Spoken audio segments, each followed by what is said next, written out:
Su grito quebró el silencio de la taberna.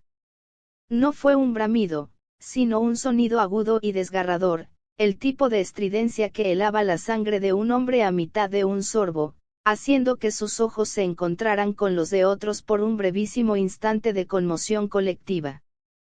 Clara Hayes se desplomó de rodillas sobre el suelo de tablones combados y gastados. Sus muñecas estaban atadas con una cuerda áspera que se le clavaba en la carne. Sangre y mugre formaban vetas en su piel pálida. La blusa que llevaba puesta estaba hecha jirones y colgaba de sus hombros, escasamente protegiendo su cuerpo tembloroso. Cada marca en ella contaba una historia de horror. Moretones profundos como bayas maduras en sus muslos, sangre seca y costrosa en sus espinillas, un tajo aún supurante junto a su ceja. No aparentaba más de 18 años, pero su mirada, un pozo de angustia y desesperación, ya había soportado una vida entera de terror. Los espectadores, un mar de rostros curtidos y avariciosos, la observaban como una jauría de coyotes al acecho. El aire, espeso y rancio, olía a whisky barato, sudor de hombre y una codicia tan palpable que casi se podía saborear. El dueño del cuerno de oro, Harlem Blackwood, esbozó una sonrisa cínica mientras golpeaba la barra con una jarra de estaño, haciendo callar los murmuros. $30 para abrir. Vociferó, y su grito rebotó contra las vigas ennegrecidas del techo. Esta está intacta. Pura como el rocío de la mañana. Una carcajada brutal estalló en la habitación, seguida del sonido metálico de monedas que se amontonaban sobre las mesas. Un hombre con un sombrero sucio gritó, 40. Otro, con una cicatriz que le cruzaba el labio, empujó la oferta a 50. Clara intentó encogerse, cruzar los brazos sobre su pecho, pero la cuerda se clavó más profundamente en sus muñecas, recordándole su impotencia. Su respiración se entrecortó, un jadeo de pánico. Su estómago, vacío y dolorido, rugió silenciosamente, no había probado bocado en 2 días. Blackwood se acercó con paso ceremonioso y la rodeó, deteniéndose justo detrás de ella. Sus dedos, gruesos y con anillos, rozaron la nuca de Clara, haciendo que un escalofrío de repulsión le recorriera la espalda. No pongas esa cara de asustada, muchacha, murmuró, con una falsa condescendencia que resultaba más aterradora que un grito. Harás muy feliz a algún hombre esta noche. La multitud volvió a rugir, envalentonada por el espectáculo. Para ellos, esto no era una brutalidad desnuda, no era la violación de un alma, era un entretenimiento, una transacción, un deporte sádico.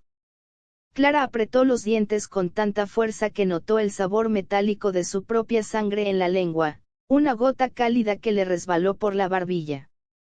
Alzó los ojos, escudriñando desesperadamente ese océano de rostros duros y sonrientes, buscando, suplicando en silencio encontrar un solo par de ojos que reflejara compasión, un atisbo de humanidad.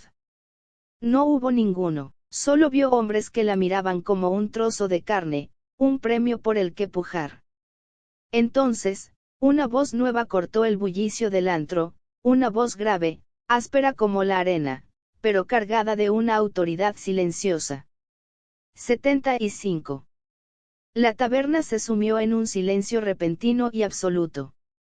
Todas las cabezas giraron al unísono hacia la entrada. Allí, enmarcado en el dintel de la puerta, se erguía una figura alta y delgada. Su piel estaba curtida por el sol y el viento, como cuero viejo, y el polvo del camino cubría sus botas gastadas. Tenía una presencia serena, una estabilidad que chocaba brutalmente con el frenesí salvaje del lugar.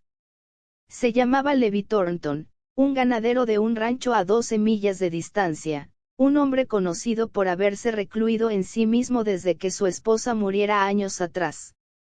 Acababa de vender una buena partida de novillos la semana anterior, llenando su bolsillo con más dinero del que había tenido en años, suficiente para arreglar su deteriorado rancho, para comprar nuevas herramientas, para asegurarse un invierno cómodo. O, quizás, para enmendar un error que lo había carcomido por dentro desde hacía mucho tiempo, desde que unos bandidos le arrebataron a su propia familia en un pasado que aún le quemaba la memoria. Blackwood parpadeó, sorprendido. 75. ¿Estás seguro?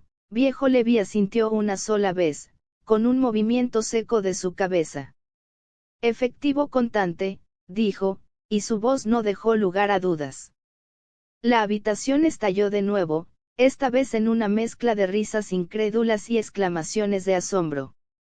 Nadie se atrevió a superar su oferta. Blackwood, con una sonrisa que le iluminaba la cara de oreja a oreja, se abalanzó sobre los billetes que Levi le tendía. «Es tuya». Levi se acercó con paso lento y deliberado, sin apartar la vista de la figura temblorosa arrodillada en el suelo. Se arrodilló frente a ella, ignorando por completo a los hombres que los rodeaban, y con manos callosas pero sorprendentemente diestras, comenzó a desatar los nudos que sujetaban sus muñecas. La cuerda cedió, dejando marcas rojas y sangrantes en su piel pálida. Luego, sin pronunciar palabra, se quitó su sobretodo de cuero polvoriento y lo envolvió con suavidad alrededor de sus hombros desnudos y estremecidos. La tela, áspera y impregnada con el olor a caballo, tabaco y tierra, le pareció a Clara la cosa más reconfortante que había sentido en su vida. Sus ojos se encontraron con los de él por un segundo fugaz, un instante eterno. Y en la profundidad de la mirada de Clara, le vivió algo que no había vislumbrado en años, algo que se parecía a un atisbo de fe, frágil como la escarcha de la mañana, pero indudablemente presente. Afuera, el viento azotaba el polvo a través de la calle desierta del pueblo, Dry Gulch, Nebraska. Clara caminaba tambaleándose a su lado, medio aturdida, medio aterrorizada de que todo fuera otra artimaña, un cruel interludio antes de una nueva pesadilla. Y quizás lo era, porque en Dry Gulch, nada decente salía gratis, pero, ¿por qué un viejo ganadero solitario gastaría hasta el último centavo que poseía para comprar a una muchacha destrozada a la que ni siquiera conocía? El trayecto para salir del pueblo transcurrió en un silencio denso, solo roto por el crujir de la arena bajo las herraduras del caballo y el susurro del viento. Clara iba sentada detrás de Levi en la montura, sus brazos apenas rozaban su espalda, manteniendo una distancia precaria. No se atrevía a agarrarse con fuerza. Mantenía la mirada fija en la línea del horizonte, temerosa de mirarlo a él, aterrada de lo que pudiera esperarla en su rancho. Después de recorrer unas pocas millas bajo un sol implacable, Levi guió al caballo hacia un pequeño grupo de álamos que crecían junto a un barranco. Sus troncos gruesos proyectaban largas sombras sobre la hierba chamuscada. «Hora de descansar», anunció, y su voz sonó áspera en el silencio. Bajó de la montura con agilidad y desanudó el cantimplora. Clara vaciló, pero el instinto de supervivencia la obligó a seguirlo, sus pies descalzos tocando la tierra caliente. Levi llenó una taza de estaño y se la ofreció. «Bebe», dijo, con sencillez. Sus labios estaban agrietados, su garganta, reseca como la tierra que pisaban. Tomó un sorbo, pero sus ojos, grandes y vigilantes, no se despegaban de su rostro. De repente, como impulsada por un resorte, arrojó la taza contra él, salpicando su camisa con el agua preciosa. Levi retrocedió, más sorprendido que enfadado. Clara giró sobre sus talones y echó a correr hacia los matorrales, tropezando con las piedras y las raíces en su huida desesperada. «Oye», la llamó él, sin levantar la voz, con una calma que sonaba casi sobrenatural. «No estoy enfadado. Pero si sales corriendo así, no durarás ni una milla con este calor abrasador». Ella se volvió hacia él, temblando como una hoja, todo su cuerpo tenso como un arco. «¿Crees que soy tonta?», le espetó, con la voz quebrada por la emoción. «Tú pagaste por mí. Y, ¿Crees que no sé lo que viene después? Su voz se quebró a mitad de la frase, convertida en un sollozo ahogado. Levi suspiró, se secó el rostro con la manga de la camisa y habló en un tono bajo, pero firme. No soy como esos tipos de la taberna, muchacha. No tienes que huir de mí. Durante un largo rato, ella solo lo miró fijamente. El sudor y las lágrimas surcaban caminos en sus mejillas cubiertas de polvo. Levi señaló el cantimplora, que aún estaba medio llena. Como quieras, pero la necesitarás más que yo. La lanzó para que cayera cerca de sus pies y comenzó a caminar de regreso hacia su caballo. Clara se quedó clavada en el suelo, con el corazón latiéndole con fuerza en el pecho, sintiendo el peso opresor del calor. Después de que él hubo dado unos pasos, se volvió, recogió el cantimplora con un movimiento rápido y comenzó a seguirlo a una distancia prudencial. Pero incluso mientras caminaba detrás de él, sus pensamientos giraban en una espiral de sospechas. Los hombres como él siempre querían un pago, no era cierto. Se mantendría alerta, vigilante, esperando la primera señal de engaño, la primera mirada lasciva. No dio las gracias, pero la forma en que apretaba el cantimplora contra su pecho lo decía todo. Al llegar a su rancho, el sol ya se ocultaba detrás de la cresta de las colinas, tiñendo el cielo de tonos púrpura y naranja.